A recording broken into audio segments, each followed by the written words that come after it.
Well, hi, thanks so much for joining me here in my shop.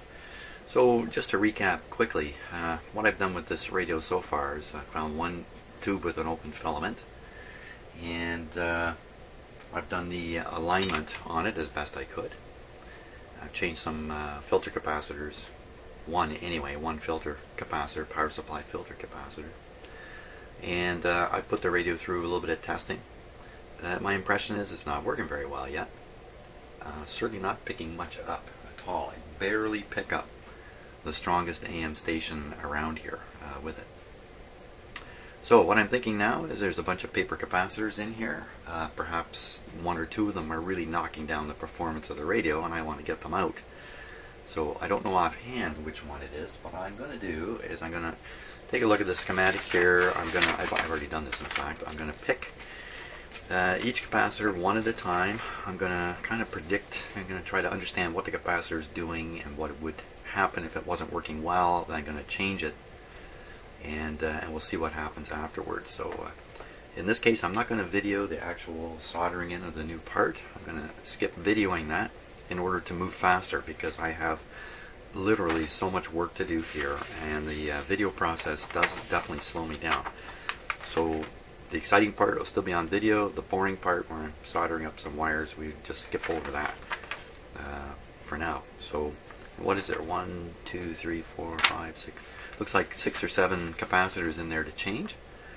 And the first one I'm going to pick on is actually the capacitor here. Can you see that? Probably not.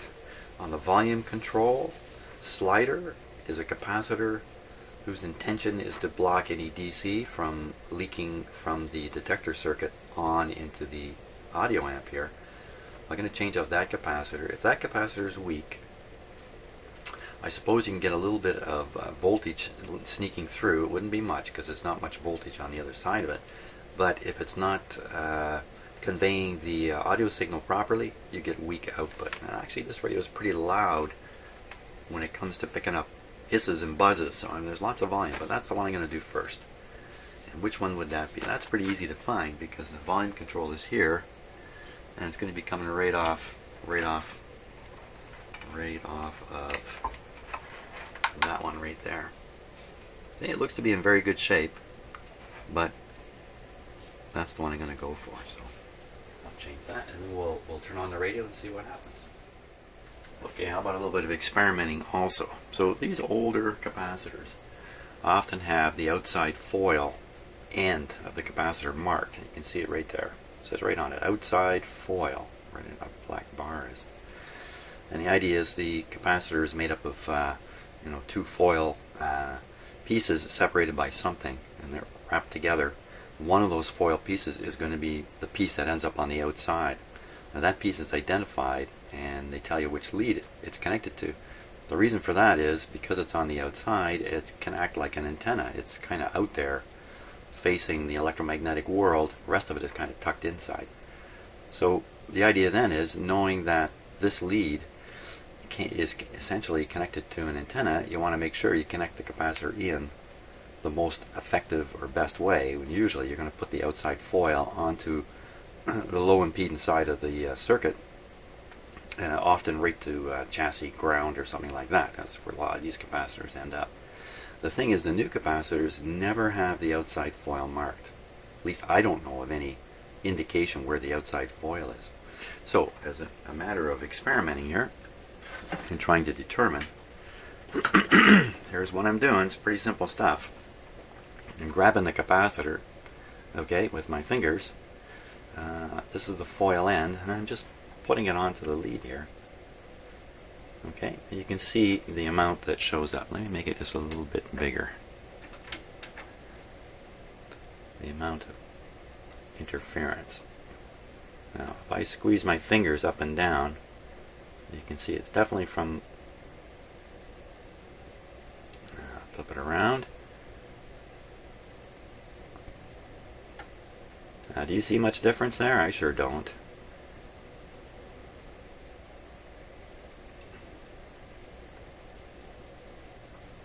I did this just before I turned the camera on. I convinced myself I could see a difference.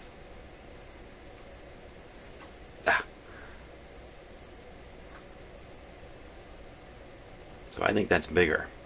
Not by much though, eh? Okay, now can we use that same technique to identify which lead is connected to the outside foil? I'm assuming there is an outside foil in here. I think they're built the same basic way. That's what I think. Okay, first thing to notice is that until I turned the camera on, I had an easy time pushing these wires into the connector here. When I turn the camera on, this has become a stumbling point. There we go. Okay, that's me touching the wire there. Notice first off how much bigger it is. Look at it. It's gigantic in comparison to the other capacitor. Some of that coming from the long wire here, maybe a little bit, but no, most of it is my fingers on the capacitor. It's much bigger. Now flipping around.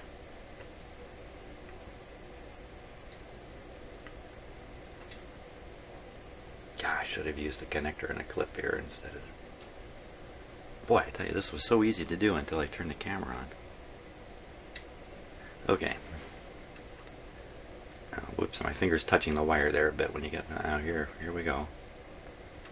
So you tell me. Which...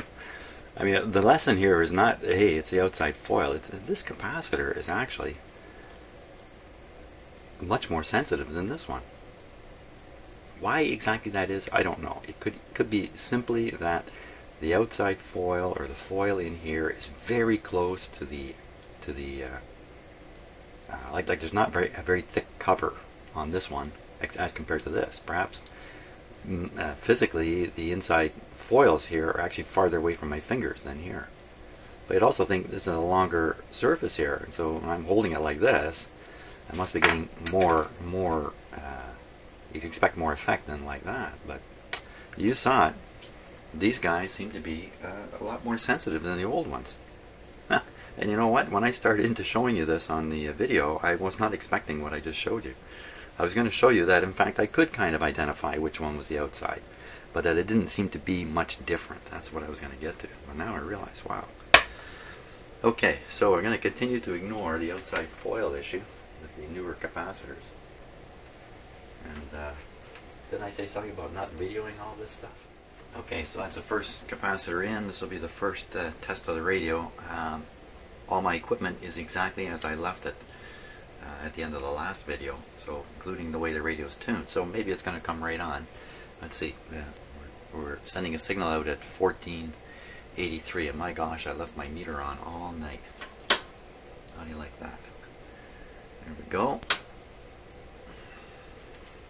Okay, I'll just keep my eye on the pilot light here. A little hard to see in the video.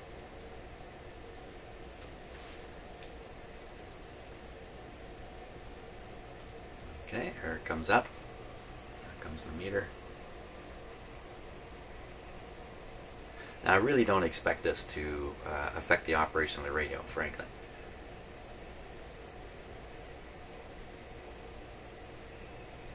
Just give it a couple of minutes now. Of course, there's going to be like a drift-in period with anything that has to warm up a bit.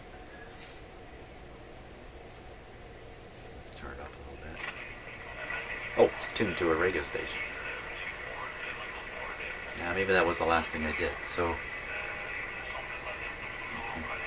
okay, so we'll tune in the signal generator here.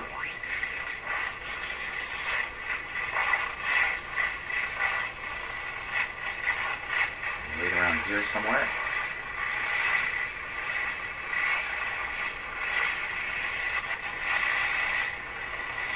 Hello, signal generator.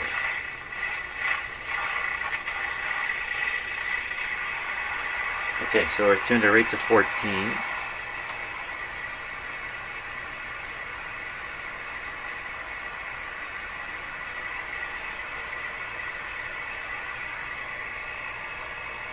Okay, they're hooked up to an outside antenna still. There, let's just do the signal generator here. There it is.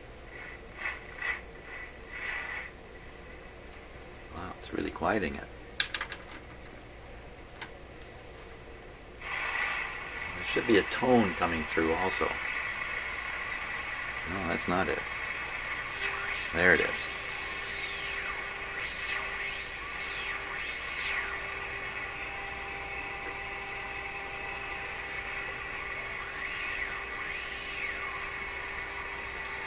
Okay, let's just, that's too low. So I've adjusted the output of the signal generator so the meter's reading 7 here. Let me just tune the radio. Tune everything just perfect there.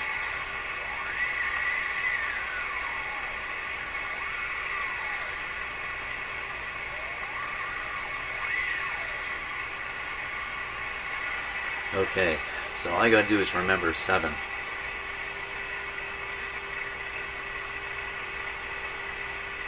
Okay, radio off.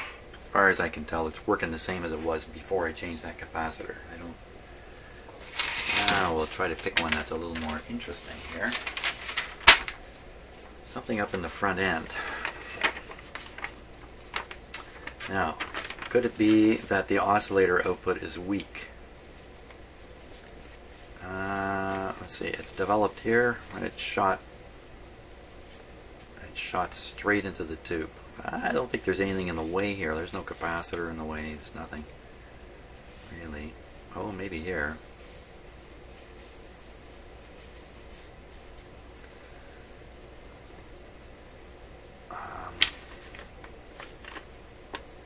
What is that?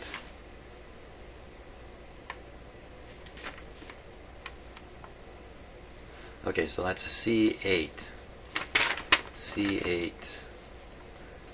mica capacitor. No, we don't want to do that. We don't want to do a mica capacitor. How about this way? So we look in the front end of the radio, which is all up in here. You see paper capacitors. Let's go after those without too much more thought. So if we pick this one is connected to pin number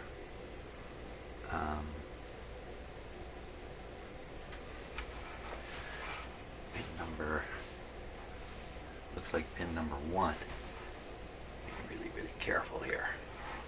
Okay, capacitor on pin number 1 of the 6SA7. So we'll look at the 6SA7, 12SA7, pin number 1. Yeah, wow, okay.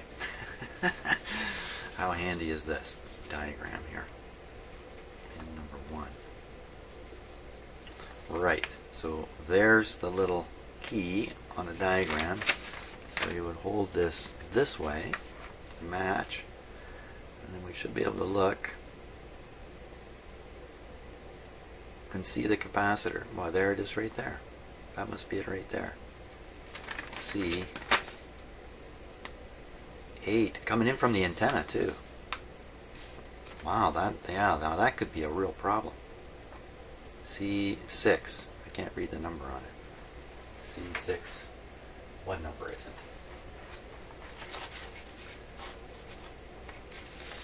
Hang on one second here. Hang on one second. Let me see. Slowing me down because I'm doing the video thing here.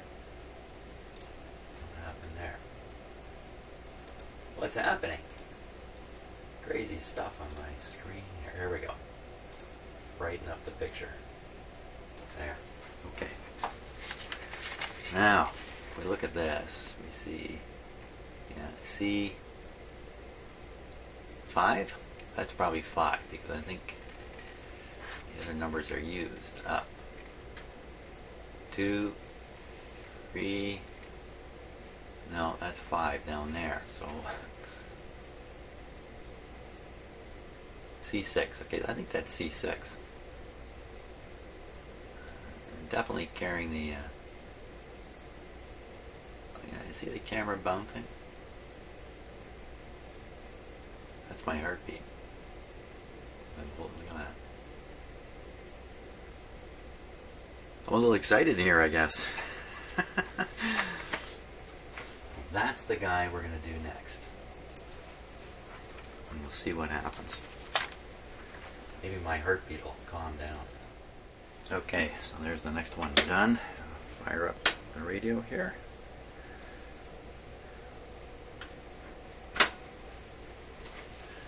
We'll see if this comes back up to 7 or where it comes.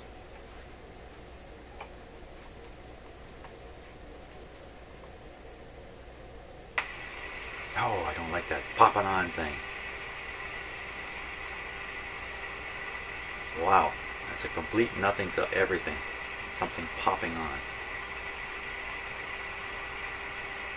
Now there may be a tuning issue, even if this doesn't rise up the gain to the same spot. I may tune the radio and get more out of it. Okay, so that doesn't seem to be dramatically different. Sounds kind of the same to me.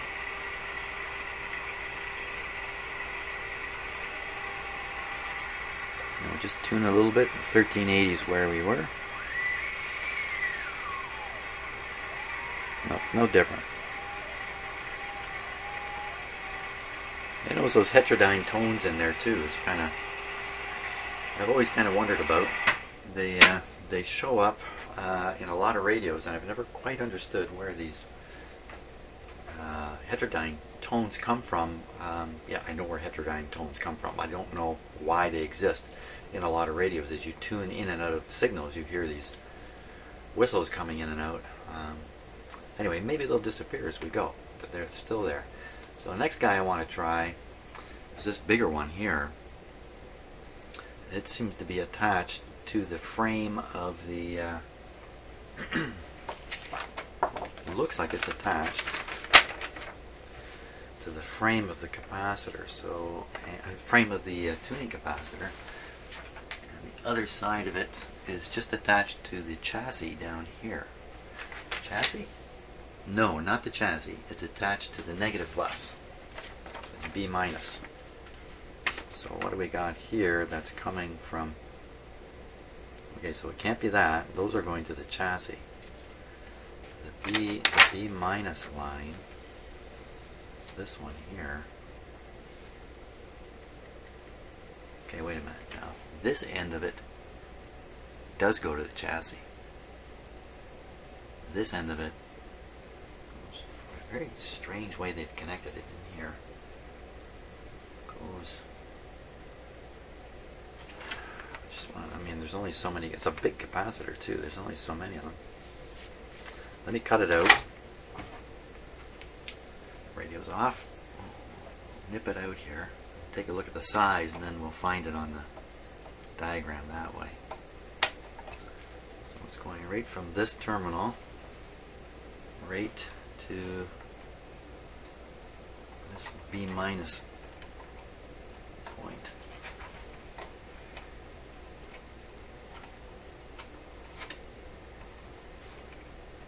Clear shot at it here.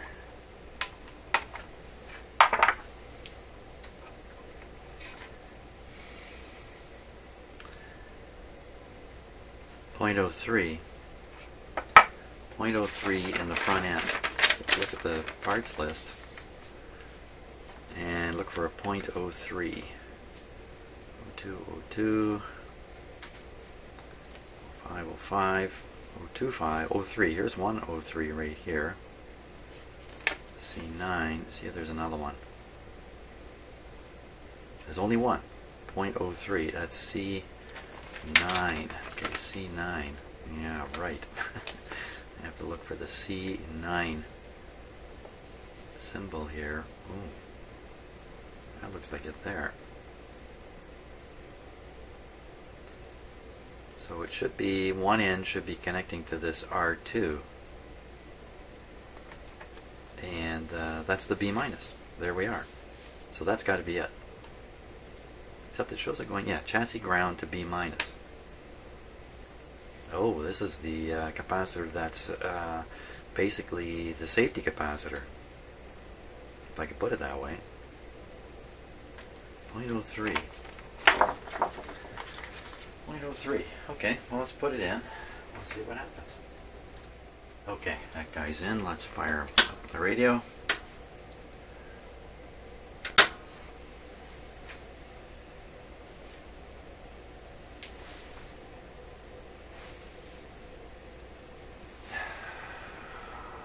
Will it come up to 7? Here we go. This one might make a difference, I think.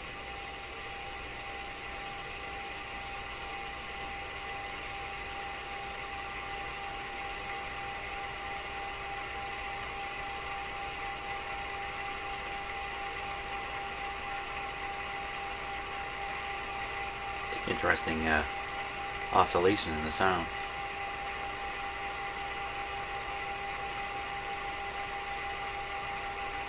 Okay, so let's come up to the same place.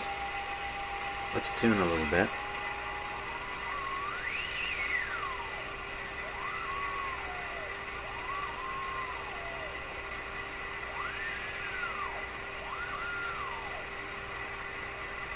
It seems the very same to me. Seems exactly the same. Okay, on to the next one.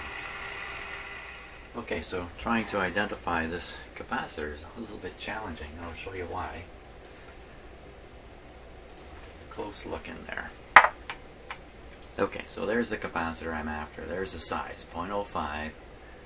Pretty easy to see. Now if you come down the lead this way, it goes down to this busy terminal here. See, the terminal is attached to a bare wire coming over to here. This is the outside of the filter can. So this is the B minus line. It's all over the place in this radio. It doesn't look like a straight wire like it does on the schematic. It's just bits and pieces of leads and wires all over the place.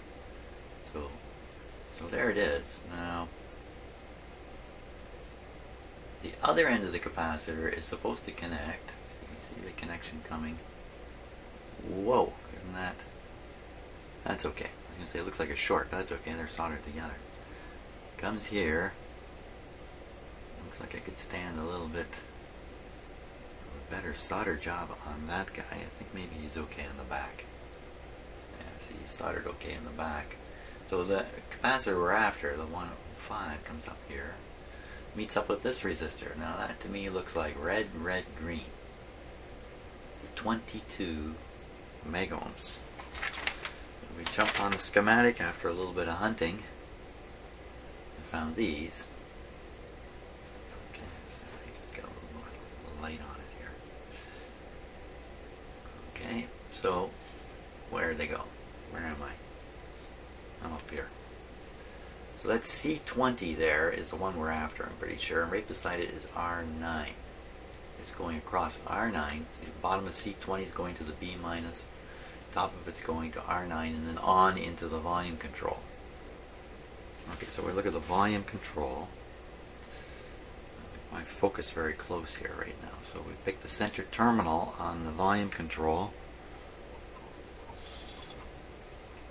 And it's heading way off somewhere else. What did I do? Did I do something dumb here? Let's see. R9 is supposed to pick up after the capacitor coming off the volume control slider. R9. Maybe I don't have this right. Here's so I kind of think R9 would be down here somewhere. There it is. There it is in the back there. Okay, so I got this totally wrong. Okay, so we got a 22 megohm coming off one end of the volume control. 22 megohms coming off one end of the volume control. That'd be R7. Oh, maybe that's the capacitor. C17. Maybe that's what I'm actually after. So R7. Okay, R7. 4700. That's no 4700 there. Huh. Okay, let's try that again. So it's not. Okay, so C17. How big is C17? C17. The mica. There's 2.05, C13 and 14. C13 and 14. Well, that doesn't look like C13 or 14 at all there, does it? It looks like... Okay, so where are 13 and 14? Where are you? So this is what I did not want to put on camera, but...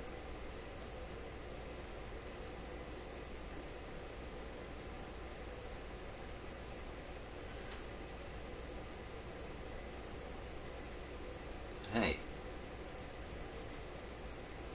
where are they hiding these capacitors?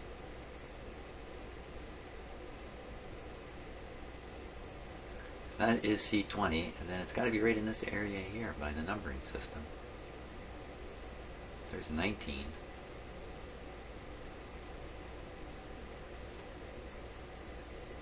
That's a bit of a... Oh, there's 13. There's 14. 13 and 14. There's R3. Okay, so R3.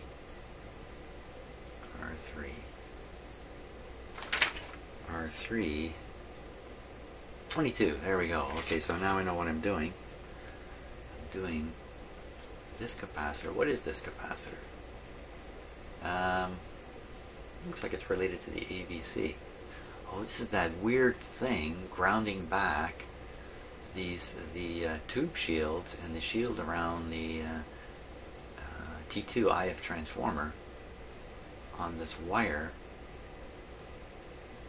Oh, this is the weird thing I did not understand at all. The resistor goes to the AVC, I think. The resistor goes to the B minus, and the capacitor, C14, goes down to the AVC. Yeah, I did not understand this. But that's what it is anyway. C14, and it's buddy right here, C13. 0.05, we'll probably spot that one pretty close. Okay, so that's what we're doing. We're doing that, which has something to do with the shielding out here. That's kind of interesting. C14. C14, 0.05. Okay, enough shaky camera work. Let's go for it. Okay, here we go. So exactly what this capacitor is doing is it's part of this unusual way in which they've handled the shielding of some of the RF circuitry, the tubes and the... Let's see what we get this time.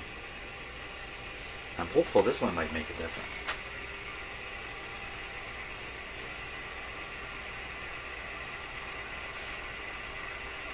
Coming up towards 6. So it looks like it's headed in the same place, AVC voltage wise. Sound is the same. Signal to noise ratio sounds the same to me. Again, we'll try tuning just in case the radio's tuning has changed a bit.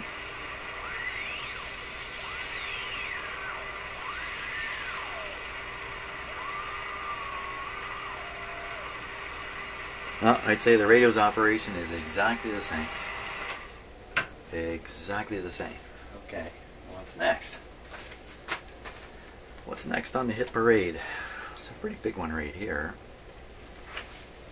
Now that is just involved with the phono connection. So I'm not going to worry about that one. This one right here. Next paper one, how about this one? How about we do this one? This is also... This is coming off... Be very careful because sometimes they connect these components to handy ground points or B minus points that make you think it's connected to something that's really not. It's just utilizing a connection point. That might well be the case. So the other end of it is connecting onto the rectifier here. It's a pretty big capacitor. No, 0.025. I can read the value of it. 0.025. And it's on the rectifier tube. 0.025 on the rectifier tube. Could be that. Yeah, which is going right to B minus. So that would be C12. C12. Sorry, you can't see this. 0.025. So that's it. So what's it doing? C12. So this is a safety capacitor, I believe. No, this is not it. I shouldn't call it a safety capacitor. Don't call it that. This is a filter capacitor. It's right across the power line, basically. When the radio is switched on, it's just right across the power line. So 0.025, but I will put in a special capacitor that is highly reliable in that position. because basically you're plugging the capacitor right into the outlet. That's basically what's going on here. So that's what I'm going to do. Okay, so I've put in the capacitor, which is right across the power line. It's intended to simply stop any radio frequency interference from coming in on the power line and making it into the radio. Just literally shorts it out. And I've used a capacitor which is a much higher reliability than a regular capacitor. Even though, you know, the chance of one of these things failing is so low across your power line, and even if it did, I just don't think there's any horrible consequences coming from that anyhow. But anyway, got a better capacitor in here. Can't imagine this would make any difference whatsoever in the radio's operation. That probably means it will. Let's turn it on. Now, this is right across the line. If I've made a mistake, it'll be pretty obvious pretty quick. No, dim lights did not come on. Everything is normal. Will we make it to 7? Oh, for sure. We're going to go up around 7 on this meter, I'm sure. Here we go. Here we go.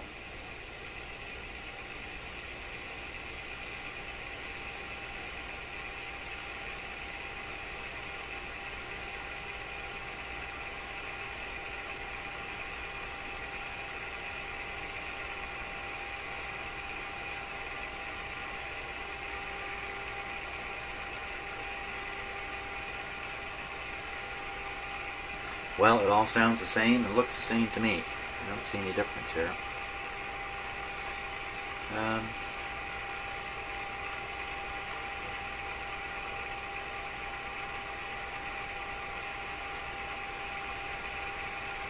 While it's operating, let's just take a peek at the B+ voltage on some of these tubes here.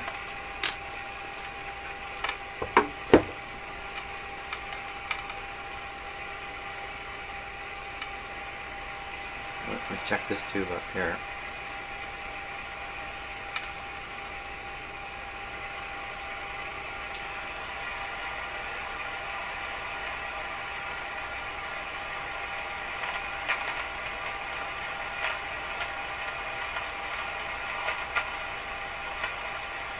.96.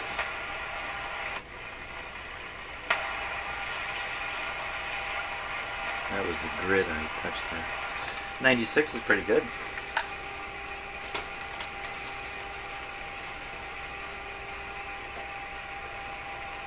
Okay, so I got to the same spot, everything the same. Okay, no difference yet. Now what's left? Wow, not too much now. There's one down here. One paper one down here.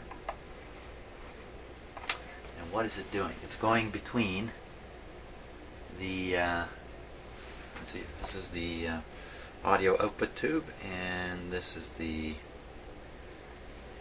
detector tube just before it.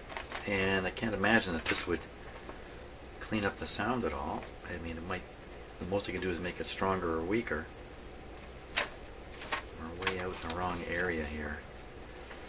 So this one, I can't see the size of it, but it's connected to pin number 876, pin number 6 on the SQ7. Pin number 6 on 12 SQ7, 12 SQ7. 12 SQ7, pin number 6 is the plate. Plate connection on the 12 SQ7 here. If I just pop this off for a second, you can actually see this a little bit. 12 SQ7, plate, right there. This is the blocker for the grid on the output tube, so that's an important capacitor to get rid of anyway.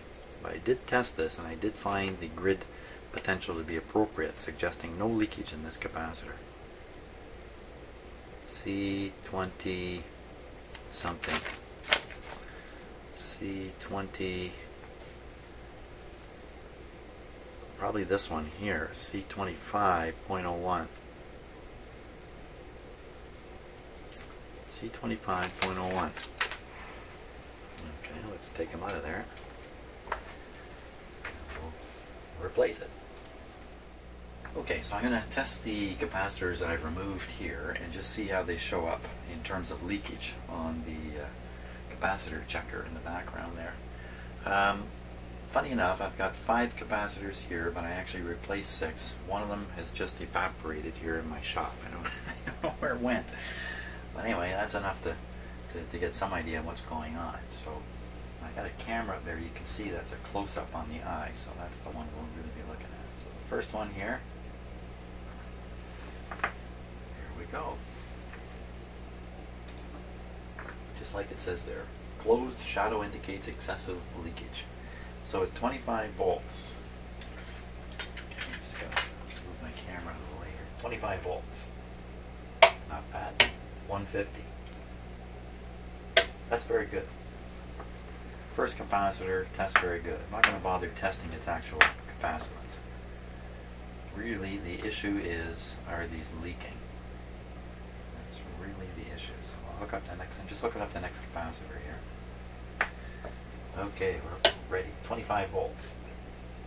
Not bad. 150. Not so good. Okay, so that one proved to be bad. I'll set it in the bad pile.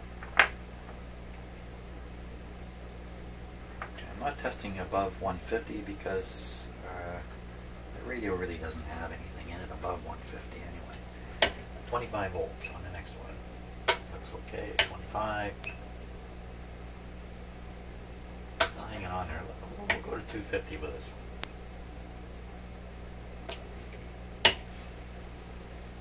Excuse me. Okay. Okay, so we'll put that one in the middle pile. Sorta not good, kinda okay. It would depend upon what the service is that the capacitor is providing as to whether its leakage is really a serious problem or not. A small leakage in, let's say, a blocking capacitor is a big problem. Here we go. Let's try this one.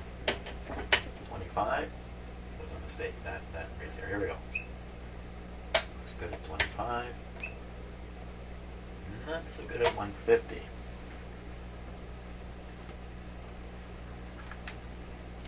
Put that one in the distinctly bad pile. 150 volts is not a big strain for a capacitor either. Okay, last one. Here we go. 25 volts. 150. So I think we can conclude from this test that doing these capacitors was worth doing, even though it seems to have shown no significant improvement in the operation of the radio. Now figure that out. If you're not getting any, if you're not getting a bang for your buck, So the only one that tested good was the molded one, the one that, let's see, this one's made by Solar, sealed tight, wax molded capacitor is what they actually call it. Hey, made in the USA in New York. There you go. Now, what are we going to do about this radio, whose operational improvement I was hoping for by doing these capacitors? The only reason I did them, and I got nothing. And if you're seeing there's one still in here, this one here, this is just involved with this phono plug. There's really no reason to be too worried about this guy. He hasn't done anything his whole life except sit in this radio. So where are we going to get this thing to work better? In my view, it's got to be either this is it for this radio. It just doesn't get any better. Or what? Or we could try changing a few tubes here, especially let's see, the ABC seems pretty strong. It's the appropriate voltage, and it really moves around when I'm tuning. It's lots of oomph coming out of the IF. So maybe if we try a different 12SQ7 tube here. Why don't we give that a go? I'll see if I can dig one up. I must have one somewhere.